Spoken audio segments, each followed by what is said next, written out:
Hello everyone, and thank you for joining us for Hart Energy Connect. I'm Jessica Morales. Last week, Continental Resources President Jack Stark updated investors, including a look at the company's Scoop Play Springboard project in Oklahoma.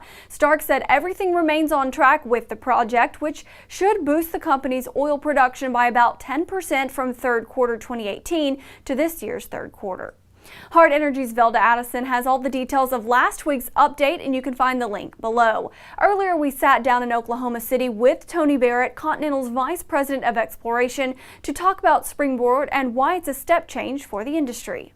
You know, as we've said many times, the industry continuously evolves, and over the past 8 to 10 years, the industry has been mostly in a capture mode, in that they've mostly been trying to help hold properties or hold leasehold, and then we get to a certain point where that's all done, the initial exploration is completed, and then we get into the harvest mode, and Continental is a prime example of that. We're certainly in the mode of harvesting all these resources that we've tried to develop and understand over all these years, and Springboard is that fundamental step change, going from a single unit or a single density unit to a full-scale density unit that encompasses multiple sections and multiple horizons.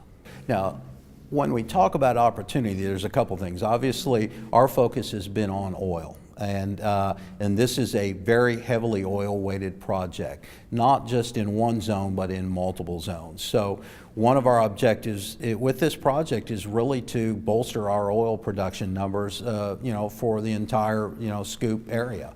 The second objective here is obviously learning about efficiency and making gains on efficiency. In other words, what we think we can do and what we think we can save as far as capital on this project is fairly high, which affects the bottom line at the end of the day, affects profitability of this project. So, those are a couple of the things. Obviously, the goal at the end of the day is to fully develop and maximize unit value for all the reservoirs in this project. Well, a couple of the things that we've seen is the use of technology, advanced technology.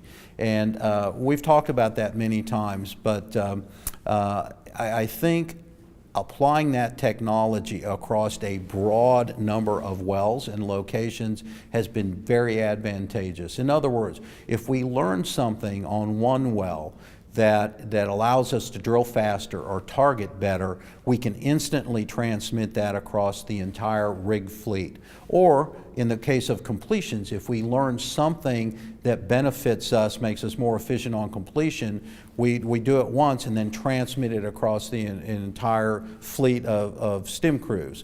So those are the types of things that drive down the cost and increase the efficiencies. Thank you, Tony, and join us tomorrow for our discussion with Luke Essman, President and CEO of Canyon Creek Energy, about the Arkoma Basin and the company's production. I'm Jessica Morales. We'll see you tomorrow.